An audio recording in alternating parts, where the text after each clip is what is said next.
Vamos lá, o tema de hoje, o seu posto sobrevive ou ele lidera no mercado que você está inserido? Vamos lá, vamos conversar aqui, bater um papo aqui, e esse papo é para convencer você que não adianta ficar nessa volatilidade do mercado de petróleo. Você tem que ter uma estrutura suficientemente, um ecossistema que você pode sobreviver sem a dependência da pista.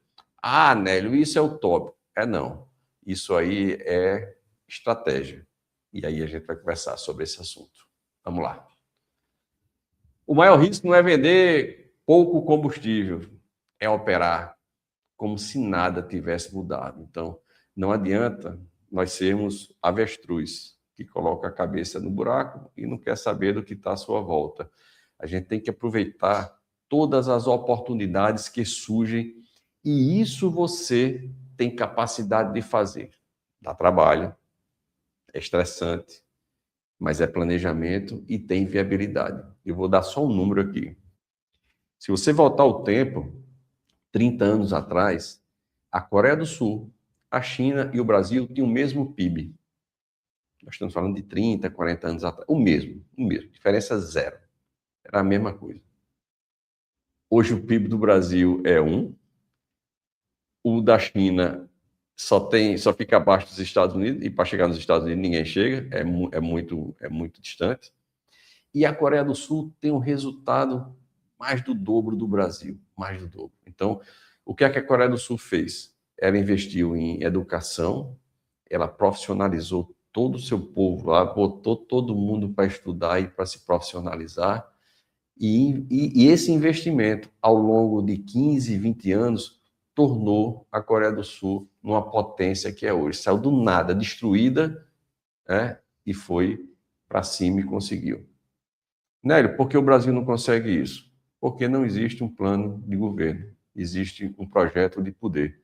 E entra um e quer ficar eternamente, entra outro, quer ficar, se não ele, o grupo dele, e você vê que se perpetua no poder e não muda nada. O Brasil fica patinando,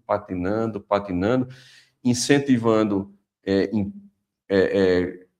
as pessoas a ficarem cada vez mais fáceis de passar nos seus projetos de estudo, no seu dia a dia, facilitando demais as coisas para amanhã ter pessoas que não têm um nível de destaque para competir no mundo internacional. Fechando esse parêntese e trazendo isso para o posto, pode voltar ao slide, a gente tem aí que você tem que entender e buscar as alternativas. E aí tem que ensinar mesmo, dá trabalho, tem que botar todo mundo na mesa, juntar a equipe, ter gente boa, ter profissionais que ajudem, ter a escuta ativa, buscar as ideias do teu time, entender qual é a necessidade real, ir para a pista, porque não? Vai no horário de madrugada, vai no horário de manhã, vai no horário de tarde, escuta teu cliente, entende o que é a necessidade e traz o que for possível e aplicável para ser implementado no teu negócio. Pode passar? É porque, assim, às vezes eu estou com o posto cheio, mas o meu resultado financeiro é terrível. E aí? O que é que a única coisa que depende para que eu possa fazer negócio e ter minha pista mais ou menos movimentada? É o famigerado preço. E preço não afreguesa, não junta gente. Você vai juntar pessoas que são voláteis. Ele não dá liga, ele vai vir quando você tiver. No dia que você não tiver, ele se afasta. E isso é a pior coisa para um empresário. Você, primeiro, não conhecer quem está com você e, segundo, você não entender o que é que eu posso fazer para que essa pessoa nem perceba. Quando ela vê e já está dentro da minha pista, debaixo da minha cobertura. É isso. Então, a pessoa vai ao seu posto involuntariamente. Ela se percebe lá porque ela é bem acolhida, ela tem tudo o que ela quer, ou você entendendo o perfil de consumo do seu consumidor, e aí você tem que ter um programa de fidelidade, você que seja terceirizado. Ah, eu não tenho grana, meu posto está com caixa apertado, eu não tenho grana. Começa com o que você tem. Se é QR Code num crachá para o cliente bipar e já botar os dados deles ali e você já proporcionar para ele, seja um café. Ah, Nélio, com café é caro. Bota uma propaganda da marca do café embaixo do QR Code e você vai falar com o cara do café. Eu quero que você me dê tanta saca de café que eu vou fazer a propaganda sua, vou botar um banner seu aqui na minha coluna ou no letreiro que eu tenho, não sei. Eu vou emprestar esse muro aqui para você botar um outdoor aqui do seu café, mas eu quero café de graça para todo mundo aqui, eu quero café expresso. Não sei.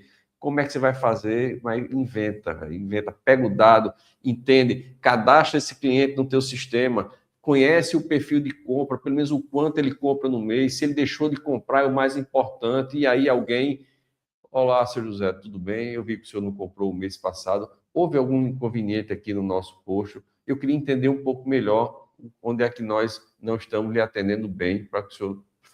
Às vezes ele diz, não, eu estou viajando, meu amigo, mas obrigado por ter ligado. Assim que voltar, eu vou aí e vou encher meu tanque. Porque ele ficou na cabeça, rapaz, eu existo para aquele posto, me chamaram pelo nome, perceber a minha ausência é diferente. Pode passar? Essa é uma grande armadilha, né? Volume é totalmente diferente de lucro. Uma coisa não tem nada a ver com outra. E olha, guerra de preço é o fim da picada. Guerra de preço é aquela história que ninguém ganha. É um genocídio. Suicídio é quando a pessoa se mata. Homicídio é quando alguém mata outro. E genocídio é quando todo mundo morre por causa de uma ideia maluca. E guerra de preço é um genocídio. Genocídio mesmo. Todo mundo morre, ninguém ganha com guerra de preço. E essa maluquice existe, principalmente no setor de combustíveis. E aí, eu tenho uma história que aconteceu há muitos anos atrás. Trabalhava eu na Atlantique, tinha uma cidade que tinha 2 postos, 2. Um de frente para o outro na avenida. Não tinha canteiro central, uma cidade pequena. E um começou a baixar o preço, baixou 1 centavo, outro baixou 1, outro baixou 1, outro baixou outro, baixou 1, baixou outro. Resultado, e era da mesma bandeira, Atlantique, na época. Quebraram os 2. E eu, visitando esses 2 clientes, fui falar com um, eu disse, mas rapaz, que situação, os 2 postos fechados da cidade, a população tendo que ir buscar produto no outro canto, faltando produto, uma situação difícil. Aí o que eu estava conversando, disse, mas ele quebrou primeiro. Grande coisa. A vaidade, onde é que chega? Ele quebrou primeiro, quebraram os 2. É insano isso. E você entrar nesse jogo de preço, tem hora que você está na sua máquina achando que isso aí vai ser a solução. E no meu entendimento, não é.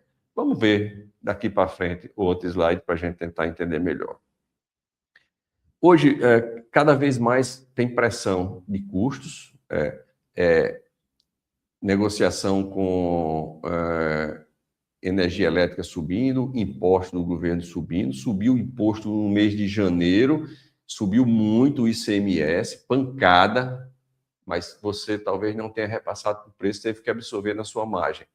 É uma tributação muito complexa no Brasil, mas o governo ele quer imposto a todo custo, ele não vai abrir mão disso e não muda. Você tem outros custos crescentes, você tem negociação de folha, você tem negociação de conta de energia que sobe, tem outros insumos que terminam subindo, frete que sobe porque o preço do diesel subiu. Termina que, no final das contas, cada ano que passa, você tem um incremento de custo dentro do seu negócio. Isso é normal, o mundo sempre foi assim. E você tem uma concorrência ampliada. O que é isso? Cada dia, mais um posto surge no Brasil, né? Esse ano, já a gente vai mostrar amanhã você vai ver quanto cresceu em fevereiro, a quantidade de postos, e quanto cresceu nesses 2 primeiros meses de 2026. Então, sempre crescendo, não tem uma região que não cresça a quantidade de postos. E um posto a mais é um concorrente que chega, ele já entra com outro perfil, às vezes vem com um perfil melhorado, às vezes vem com um perfil pressista, e aí você vai ter que se adequar a essa pressão da concorrência ampliada. Próximo slide, a gente mostra que Também tem mudança no consumidor. O consumidor de hoje é um consumidor diferente, né? O consumidor de antigamente, como era a formação de preço antigamente? Você formava preço, qual era meu custo de insumos, quanto era o imposto, quanto era a minha margem de lucro, e esse preço eu colocava na bomba e o consumidor pagava. O produto podia ser fraco, não ter qualidade, não ter nada, vendia o que tinha e ninguém dizia nada. O consumidor de hoje, ele busca conveniência, ou seja, ele tem que estar num ambiente que tenha um sortimento, você não precisa ter uma profundidade de linha de supermercado, não é isso que eu estou falando, mas você tem que ter pelo menos um de qualidade e um mais barato, um que vai atender os dois perfis. Às vezes a pessoa não está com a grana ou é uma coisa rápida, ele quer o mais baratinho para resolver uma situação naquele momento. Ou ele foi atrás de um produto de qualidade. Você tem um sorvete que tem uma marca premium, e que vai custar, sei lá, R$17 o picolé, e você vai ter um sorvete de uma marca boa, mas uma marca normal, que vai ter um picolé lá que vai custar R$6. Pô, se eu não tiver os 17 para pagar na marca premium, que por mais que eu gostaria daquela marca, eu vou pagar os R$6 e vou sair chupando meu picolé, que é o que eu queria naquele momento. Então, você tem que ter essa estratégia. Você tem que ter um ambiente climatizado, um bom Wi-Fi, cadeiras e mesas boas para que possa ficar ali na conveniência. Tomada, muita conveniência, não tem tomada, não, porque eu quero que o cliente cicle ali na minha loja. Não, cara, amplia, faz uma área maior tem a gente, essa pessoa que está lá, ela vai estar consumindo, você tem que ter movimento dentro do seu negócio. Rapidez, hoje ninguém aguenta mais você ficar esperando a vida do mundo todo para ser atendido. Então, você tem que ter esse estalo e ter pessoas atentas e rápidas no seu atendimento.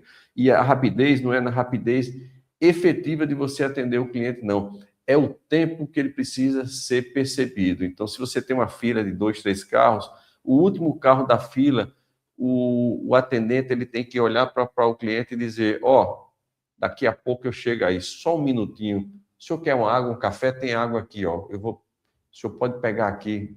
O senhor quer ir no banheiro? O banheiro é climatizado, dá tempo do senhor ir no banheiro e pode deixar ele aí, que se for o caso eu empurro para frente do seu carro. Olha só, é a forma, é o jeito, aí vem na conveniência, na experiência que o cliente tem que ter. E é isso, é você criar uma estrutura, e para fazer isso dá trabalho, né? O meu time tem que estar engajado nesse negócio, e o time só engaja se ele tiver treinamento, se ele tiver capacitação, se o proprietário tiver junto, braço a braço, ele sentir que diga assim, cara, aqui todo mundo está pensando da mesma forma. Isso, eu tenho um prazer de estar aqui nessa empresa, porque aqui eu tenho orgulho de estar nesse negócio, todo mundo está junto, a gente está crescendo junto. Bonificar esse funcionário pelo resultado dele, buscar uma meritocracia, quem sabe uma forma do cliente avaliar o seu funcionário, o atendimento, isso aí vai gerar crédito para ele no final do mês de grana, porque ele realmente foi o melhor, foi destaque, proporcionalizado de acordo com o resultado de cada um. Então, porque o novo consumidor, ele espera isso. Não é que, se eu fizer, eu vou vender mais. Não, se você não fizer, você está fora do jogo. É diferente. O negócio já está aí. Não tem mais. Não é para crescer, não. É para você se manter. Para você crescer, você tem que fazer diferente. Tem que buscar outras coisas. Mas isso é o novo consumidor que está no mercado. Pode passar? Sabe por quê, gente? O posto vencedor, ele não vende combustível. Ele vende mobilidade, conveniência e confiança. Não dá mais para a gente perder tempo achando que eu vou jogar um funcionário de qualquer jeito, ele vai aprender no jeito dele, ou ele vai... Sabe quem é que vai ensinar esse funcionário? O funcionário mais relaxado que você tem no seu posto, que vai ter tempo para ensinar ele, porque o que está ocupado está na pista lá, ele a não ser que esse funcionário o melhor que você tem. Ele foi treinado, capacitado, e ele entende que ele é o tutor daquele novo profissional. E ele está com ele braço a braço ali, ensinando, passando e testando, motivando ele a ser tão bom quanto esse seu melhor funcionário. Aí é estratégia. Aí você não é mais um não, aí você está na estratégia. Pode passar? Margem é melhor do que preço, não resta dúvida, mas para que eu possa chegar numa margem, eu tenho que ter produtos premiums, não tem jeito, porque um produto premium eu consigo ter uma margem maior. Ah, Nélio, mas vende muito pouco, tá bom, mas quanto é que é a rentabilidade desse muito pouco, vis-à-vis o número que você vende mais no outro e quanto você ganha menos. Então tem que analisar percentualmente, ele deixa um percentual mais tranquilo, tem que buscar isso. O que eu falei, no produto premium, lá da loja de conveniência, a margem é maior. Se eu ganhar a mesma coisa percentual, que seja, que não deve ser, mas digamos que seja, o valor unitário vai ser de lucro vai ser muito maior do que o outro que tem um preço facial menor. Ou seja, 10% de 100 vai ser 10. 10% de 10 vai ser 1. Então, para mim vender um que eu venda de 100, eu vou ganhar 10. Eu tenho que vender 10 para ganhar 10, a mesma coisa. Então, eu vou ter um esforço muito maior para ganhar a mesma coisa com o outro. Não, eu sei que o de 100 não vai vender a mesma coisa que o de 10, mas ele ajuda a você melhorar o seu ticket médio. Então, produto premium, produto aditivado é muito bom. E se o profissional ele for capacitado para saber entregar aquele produto, se ele fizer a conta, o quanto o cliente vai pagar mais, gente, é muito pouco. Se você pegar a diferença, porque no preço, não é mais caro, tá? Você já fez a conta de quanto é? Quantos litros você vai colocar? Aí eu vou completar. Pega mais ou menos quanto? 20 litros? Tá. Vamos fazer a conta para o senhor aí, tá meio tanque, né? 20 litros. Você vai pagar aqui e tal. Às vezes é menos de R$1. Coisa que ele dá R$2 ali na esquina, na hora. Aí, já pensou? O frentista teu, o senhor vai pagar menos que uma moeda aqui de 50 centavos. Ele tem a moedinha na mão, ele mostrar para o cliente. Sabe quantas vezes o cara diz não? Nenhuma. Mas dá trabalho, tem que treinar, tem que capacitar, tem que estar na sala de aula, tem que meter consciência. Isso faz a diferença. Loja de conveniência forte, já falei aqui, tendo uma loja toda completa, é um dos pilares que vai fazer com que você tenha o seu ecossistema funcionando perfeitamente. E, por fim, cliente fiel versus cliente ocasional. Cliente fiel é aquele que você sabe quem é, que você conhece pelo nome. Você ligou para ele, você ligou para o seu melhor cliente. Não é o melhor cliente de nota não, tá? Eu estou falando melhor cliente de Pix, melhor cliente de dinheiro, melhor cliente de cartão, que passa ali na bomba todo dia ou toda semana e você não o conhece. Dizer para ele, ô Nélio, que bacana, cara. Nélio, eu queria lhe conhecer. Eu vejo aqui que você sempre vem aqui toda segunda-feira, mais ou menos na parte da tarde, em torno de 3 às 5 horas da tarde. Quando você vier na próxima segunda, você vem na próxima segunda, vem. Cara, quando chegar aqui na pista, dê um toque, o meu pessoal já tá avisado para me chamar, eu quero tomar um café com você. Eu quero lhe conhecer. Conhecer meu melhor cliente, como é que eu não conheço? Mas o cliente ruim eu conheço, sabe por quê? Porque ele atrasou uma nota de combustível que ele paga, e vem lá para pedir para prorrogar para não sei para quando, vai dizer que o preço está não sei o quê. Esse eu conheço, vai lá. Mas o bom eu não vou atrás para conhecer. Então, conheça e para isso você precisa de um plano de fidelidade. Tá? Você tem vários planos aqui, nós temos um que patrocina nosso programa, que vai ajudar você também dentro do seu negócio. Então, imagine aí que você tem posto aqui, tem vários produtos de fidelidade, mas você tem que ter o seu programa de fidelidade para você ter esse conhecimento, porque quem tem números tem tudo. Né? E o cliente de preço, esse vem para você hoje, está ali, ó. Pago se você tiver preço, se não tiver, eu não quero. Esse cliente não fideliza, esse cliente, ele vem, dá volume, dá trabalho, às vezes usa seu banheiro, usa tua estrutura, deixa o carro estacionado, tal, e às vezes nem compra porque o seu preço está um centavo mais caro do que o concorrente, então ele usa a tua estrutura e vai abastecer do concorrente. Então, não é isso que você busca. Você busca o cliente fidelidade. E, por fim, quem vender apenas combustíveis competirá por preço. Quem criar um ecossistema vai liderar o mercado. Então, durma com essa frase.